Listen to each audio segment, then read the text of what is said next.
लारी साहब आपके साथ जरा शुरुआत कर लेती हूँ। हिंदुस्तान में रहना है तो ये जो नारे चल रहे हैं, सबसे पहले तो यही पूछूंगी कि इस तरह के नारे इस देश में लगने चाहिए, इनकी जरूरत है, ये माहौल बिगाड़ने वाले नहीं है। और शायद यही वजह है जो दिखा देती है कि क्यों सख्ती त्योहार के समय, आने वाले समय में की जा रही है।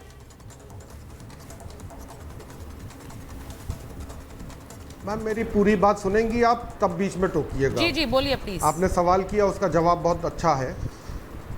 हिंदुस्तान में रहना है तो जय श्री राम कहना है। जब मुल्ले काटे जाएंगे तो राम राम चिल्लाएंगे। क्या ये सौहार्द बिगाड़ने वाले नारे नहीं थे? क्या ये नारे सौहार्द बिगाड़ने वाले नारे नहीं थे? इसको आप नहीं कहेंगी।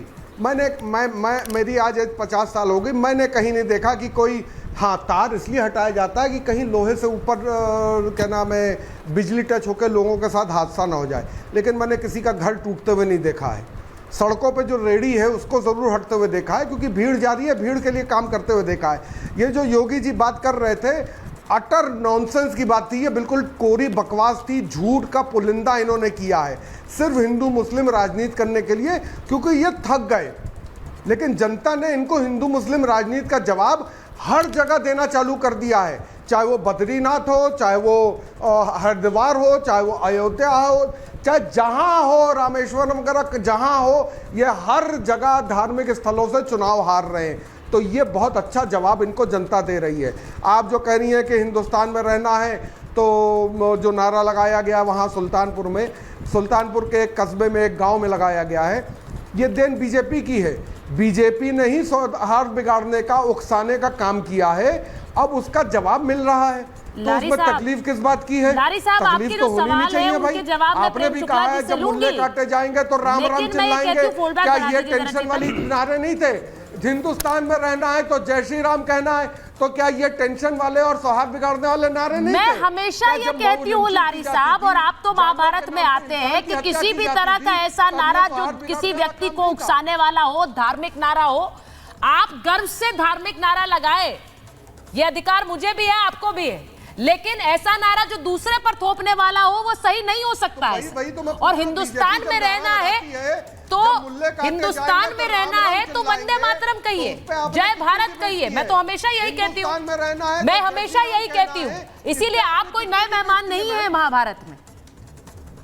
मैं दोनों तरफ से कहती हूँ कि इस तरह का नारा जो शर्त लगा दे और कहे हिंदुस्तान में रहना है तो ये बोलो, ये नारे नहीं चलते हैं सर देश में। ये हिंदुस्तान है, ये भारत है, तो इसीलिए कह रही हूँ। आपका सवाल प्रेम शुक्ला जी से भी पूछूंगी, उनका फोल्डबैक बढ़ा दीजिए जरा। काटे जाएंगे तो राम राम चिल्लाएंगे। बीजेपी मैं उनकी आवाज बहुत अच्छी तरह सुन रही हूं। ऐसा नारा जो हिंदुस्तान को बांट रहा है, वो नारा इन्होंने शुरुआत क्यों किया? प्रेम शुक्ला जी जो आरोप वो लगा रहे हैं, वो कह रहे हैं आप ही की देन है जी, ये आप ही की देन है। और उनके सांसद साहब समाजवादी पार्टी के तो ये कह रहे हैं कि यही वजह है कि यूपी में सीटें घट गई। सुचारिता जी, इस देश को बांटा है जिहादी नारा देने वाले, जिन्ना की विचार को स्वीकारने वाले अलीगढ़ मुस्लिम विश्वविद्यालय के जिहादियों ने, और इस देश को बांटा है अल्लाह अकबर का नारा लगाकर। पाकिस्तान बनाया, बांग्लादेश बनाया। इस देश में रहना है तो हुसैन कहना है। ये पाकिस्तान जा चुके हैं, बांग्लादेश जा चुके हैं, और हिंदू मुसलमान के नाम पे इस देश को बांट चुके हैं। और हिंदू मुसलमान के नाम पे देश को बांटने वाले जय श्री राम के विरोध में क्यों बोलेंगे? भाई ये राम की बदरती है।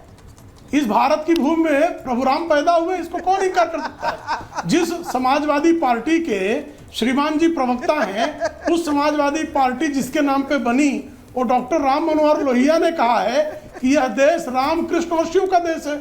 उन्होंने तो नहीं कहा यह हुसैन का देश है। लोहिया जी ने कहीं लिखा है कि हुसैन का देश है, यह हसन का देश है। ये राम कृष्ण और शिव का देश है। ये गांधी भी यही कहते हैं। देखिए, ये कोई व्यक्ति जो है बदतमीजी से हंस रहा है, जरा उस शूकर कुल कलंक को कहें कि शांत रहे। हंसना मुझे भी आता है, अट्टहास करना मुझे भी आता है, लेकिन मैं इस बात को मैं मानता हूं कि जब मुल्ले काटे जाएंगे तो राम राम चिल्लाएंगे। अगर कोई भी नारा लगाता है वो कार्रवाई का पात्र है। अगर कोई भी इस तरह का नारा लगाता है कि जब मुल्ले काटे जाएंगे तो राम राम चिल्लाएंगे, कोई भी नारा लगा रहा हो, और भाजपा का कार्यकर्ता तो बिल्कुल नहीं लगा सकता। तो ये नहीं, लेकिन वंदे इस देश में रहना है तो वंदे मातरम कहना है तो सुचरिता जी आप भी स्वीकार रही हैं, आप बैंकर हैं, मैं यही आप कह रही किसी हूँ, पार्टी की मैं यही एक्टिविस्ट कह नहीं रही हैं। हूँ, और इसीलिए लेकिन मेरे लिए इस देश में रहना है एक ही तो वंदे मेरे लिए मातरम कहना रूल्स का एक नारा ही लगना हैं, चाहिए, और इस इसमें देश में किसी को रूल्स आपत्ति फर्क नहीं हो होनी चाहिए। सकते हैं। लेकिन अभी आप जो है जी। सपा के जो प्रवक्ता महोदय हैं, इनसे कहलवा लीजिए वंदे मातरम, भारत माता की जय कहलवा लीजिए, इसी चैनल पे कहलवा इस लीजिए। देश में रहना है। वंदे मातरम बोला मैंने कह रहे वंदे मैं तो वंदे मातरम बोला, मातरम कह मैंने रहा हर हर महादेव बोला, सब बोला। बताइए, अब बताइए, आप अल्लाह अकबर बोलिए, आप अल्लाह अकबर बोलिए, जी, स्वागत है अल्लाहू आपका, अकबर बोलिए, स्वागत है या आपका। हुसैन बोलिए, चलिए आप बोलिए, या स्वागत हुसैन है, बोलिए। आप- मैंने बोला स्वागत वंदे है, लेकिन वंदे मातरम मैंने वंदे ये मातरम शर्त बोला, वाले जो अल्लाहू नारे हैं। अकबर बोलिए। ये सत्य है कि नहीं है? देखिए ना, देखिए आप बोलिए। लोग यहाँ पर, अरे मैं ये प्रेम भाई उम्मीद का करती साथ हूँ सुन गया। कि जो मेहमान मेरे साथ एक महाभारत बात ग्रुप है, में, लारी महाभारत साहब, प्रेम ग्रुप शुक्ला जी, में विवेक नाम जी, सुन गया। सुनिए, फैज साहब, जवाद साहब, आप लोग सब जो जुड़े हैं मेरे साथ, मैं ये उम्मीद कर रही हूँ ना कि आप तो अब आप दिशा दिखाने वाली बात महाभारत में करेंगे, दिशा बिगाड़ने वाली बात नहीं। और इसीलिए ये जो नारे लगते हैं, जो एक तरह से चुनौती देते हैं, ये भड़काने वाले नारे हैं, इनसे बचने के लिए, क्योंकि ये सौहार्द बिगाड़ सकते हैं, इसीलिए कुछ गाइडलाइंस जारी की गई हैं। उन गाइडलाइंस के खिलाफ खड़े हो जाते हैं। उन गाइडलाइंस के लिए कहा जाता है कि ये तो एक धर्म को टारगेट करने के लिए गाइडलाइंस है। कैसे धर्म को टारगेट किया जा रहा है? मैं एक बार डीजीपी सर को अंदर लाना चाह रही हूँ डिबेट में। डीजीपी सर, उत्तर प्रदेश के लिए ये गाइडलाइंस जो जारी की गई हैं, और ये हम स्क्रीन पर भी अगर चला सकते हैं, ये कांवड़ यात्रा के लिए भी जारी की गई है, ये मुहर्रम के लिए भी जारी की गई है, वो जरूरी है क्योंकि हम ऐसी तस्वीरें देखते हैं और ऐसी तस्वीरों से सौहार्द बिगड़ सकता है।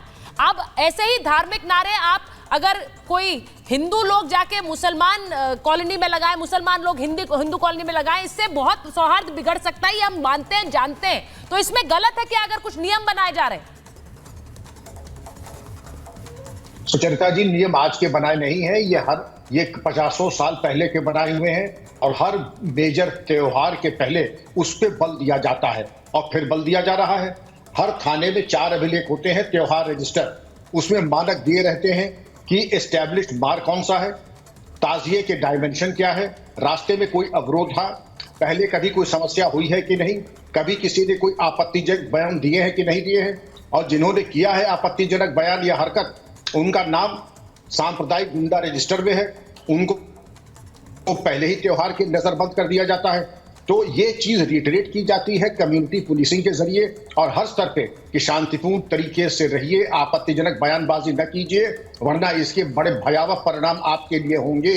तो ये कोई नई चीज नहीं है, केवल बल दिया जा रहा है। और त्योहार हिंदू मुस्लिम की बात न करके प्रत्येक त्योहार, प्रत्येक संप्रदाय, प्रत्येक बिरादरी को ये इसका पालन करना होगा। इसमें किसी तरह का ये नहीं है किसी बिरादरी या मजहब या धर्म या किसी जनपद का, ये पूरे प्रदेश और देश के ऊपर लागू होता है। किसी की भावना भड़काने का किसी ने अगर कुछ साहस किया तो पुलिस फिर अपना काम करेगी, और जो पुराने शातिर बदमाशान हैं उनके ऊपर कार्रवाई होगी। ग्राफिक्स अधिकार नहीं है किसी के कोई अड़ंगा लगाए।